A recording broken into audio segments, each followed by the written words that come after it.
Well, good morning, afternoon, evening. It's 10:10 a.m. I was actually going to start this at 9:55, but I got a telephone call that lasted longer than well, I couldn't get it done at 9:55, so I thought 10:10 is good enough. I like numbers, you all know that. The title for today's video, which is actually tomorrow's video, of course, is Private Communication versus Public Forums. Yesterday's video was in response to comments in a closed group thread by a man offering what I considered inappropriate advice. I actually contacted that man by private email. He responded by posting my email on the thread, making it public. Again, I contacted him by private email. Again, he made it public. This is one of the New Age gurus who, according to his page, sees himself as a Christ figure. The thread grew and grew until I finally withdrew myself and blocked him. Like my family has done for years, he kept saying how much he loved me, while totally disrespecting me. I want to make a point here. It needs to be understood that private communication is to be respected and honored and should never be put in a public forum without the consent of the one sending the email. Yes, for those long-time listeners, you will remember that I have used private messages in some of my videos. If I used their name, it was with consent. If I did not have consent, the source remained anonymous. To me, this is the honorable way to handle such communication. Now, I've spent probably over an hour today just reading comments on that thread. What started out, and I was the original poster of the thread, what started out was a mother had contacted me for help in getting her son out of jail up in New England. I said that in the video yesterday. Well, this individual gave what I consider, as I said, inappropriate advice. It was this New Age stuff of love and light and watching your energy and only doing, don't have any anger, don't have any negative or disparaging viewpoints of any individual that you're dealing with. Don't judge anybody. Look at everybody through the eyes of love and light. That's sure to cause a lot of cognitive dissonance. And my friend Aristo posted just a little while ago on my wall a response to that video on cognitive dissonance, which is much too long for me to read. Do I want to read any of it? I'm thinking now. I'm just looking at it myself now and seeing if I want to. There was many, as always, many good comments.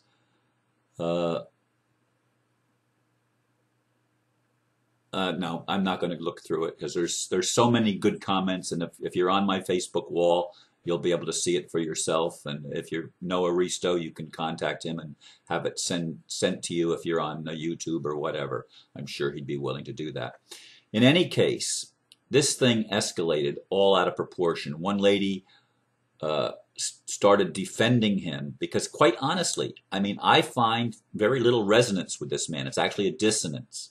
He strikes me as being very self-righteous, which a lot of New Age people do. It's uncanny to me, all the buttons that were being pushed in me as a result of watching him, listening to him, reading the display of his posts, which rubbed me very much the wrong way, very much the wrong way. And as I said, I ended up finally blocking him for everything. He took total domination of the entire thread. I mean, post after post after post. This comment followed by another comment, by another comment. People that do that will always tick me off. So if you want to tick me off and get me upset, that's how you can do it. When you just keep making your point over and over and over again, instead of just saying it and being done with it. Why do I have to learn from that? I don't know, because I'm wondering as I ponder this whole thing, because nothing happens by accident. I know that. Everything is a learning experience. There's a message in everything for me that comes across my path. And I'm trying to figure it out. And I always do a lot of introspection when things like this blow up out of proportion, as happened with my cousin back a couple or a few weeks ago, and has happened with other individuals throughout the time that just keep pushing a certain point to the point where I don't even want to hear it anymore because it becomes overwhelming and obnoxious to me. I don't have to let people crap all over my wall. Now, this person wasn't doing it on my wall because he's not a friend. And he was saying the reason he posted it publicly is because he could not respond to my private message. Well, he didn't even try. Well, maybe he tried on Facebook, but Facebook might not have left him because others said they couldn't reply to me. But I have no trouble sending messages to people, and I've received messages back from people who are not on my friend list. So I don't get this "I can't do it" excuse. To me, it doesn't hold water because of my experience. But other people stood up for him. And if you went to my Facebook page, you'll see that one person said, "You can take me off your friend list. I don't want to be your friend anymore." But she's not even on my friend list. Her name is Maria, but I'm not going to give you the rest of her name because that would reveal her identity. I have lots of friends that are named Maria. Maria is a very common name. So you'll never figure that one out by yourself because you don't have enough information. But anyway, the point that I'm trying to make with this video, which is not going to probably be one of my favorite videos. I mean, when I say my favorite, favored by very many people, because it's a very specific personal issue that I'm dealing with. But the idea of holding things in discretion is really, really an important matter. And it's dishonorable. And I called him on that. I called him publicly in the thread that's you're being dishonorable in posting my private emails to you publicly.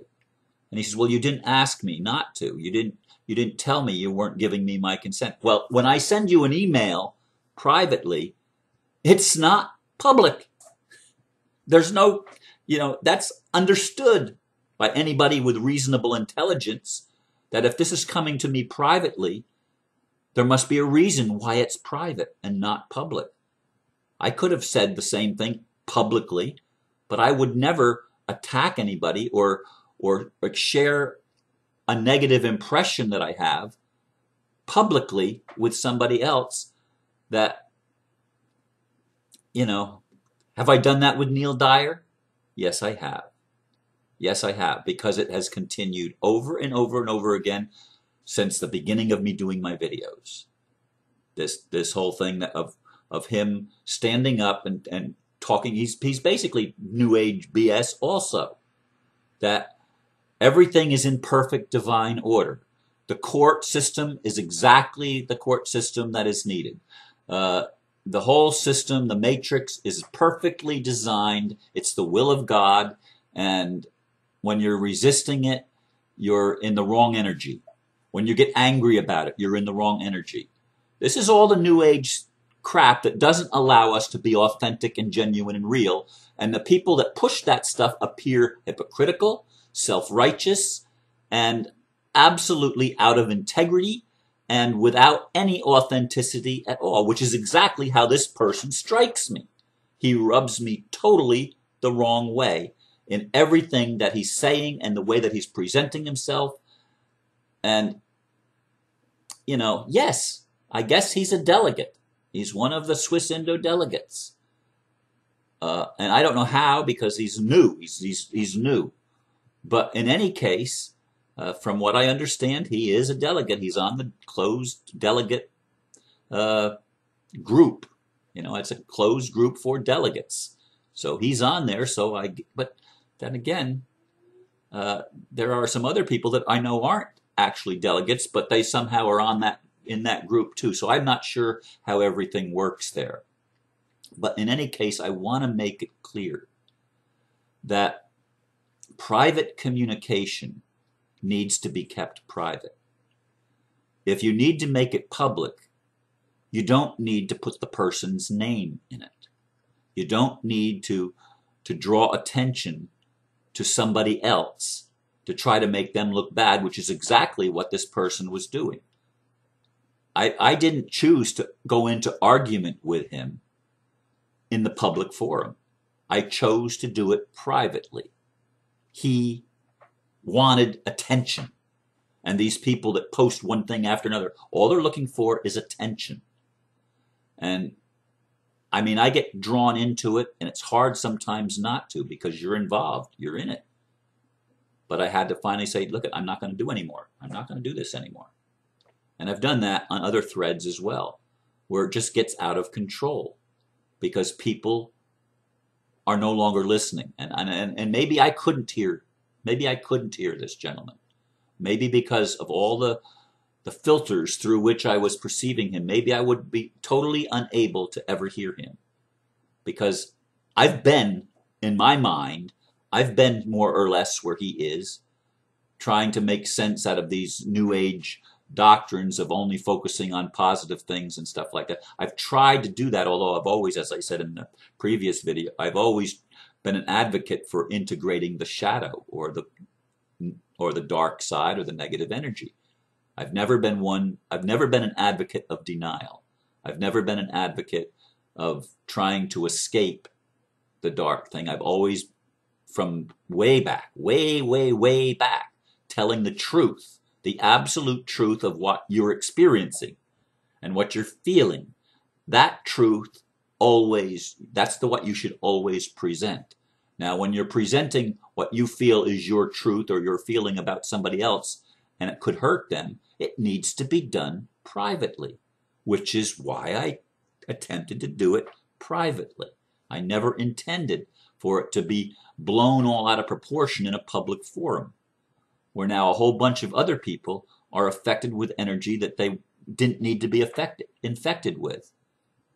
So I'm thinking out loud and I'm expressing myself and running my mouth because this really, I mean, it took a big chunk out of my day so far today, and it's still something that I'm going to be focusing on because it came up for me. And that's what I do. I'll spend more time in meditation, just asking Spirit to make things clear for me and what lesson am I supposed to learn in all this. To me, I intend to be in integrity. I intend to be authentic. I intend to share truthfully whatever I'm going through. And I intend to do that without harming anybody specifically. And that doesn't mean that I'm going to kowtow and placate ideas that I don't find myself in resonance with. I'm going to name them. I'm an equal opportunity sacred cow kicker. That was what I called myself often when I published my magazine from 1996 till 2001 for 60 straight months. Anyway, I would like you to really think about this. How do you handle private communication to you? Do you feel that because we have this social media now, that it's your right to plaster something all over the internet to try to make somebody else look bad? Do you feel that that's your right? If you do, I would suggest that you don't understand natural law, because that is doing harm. And that's the intent of it. And it's an ego game, and my ego was involved, his ego was involved, and other egos got pulled into it as well. And we need to learn lessons from this. And hopefully we will. I expect ultimately we all will. We'll learn the lessons that we're here to learn. Or we'll be taken somewhere else where we can learn them. Anyway, thank you for listening to this crazy video. And have a good day. Namaste.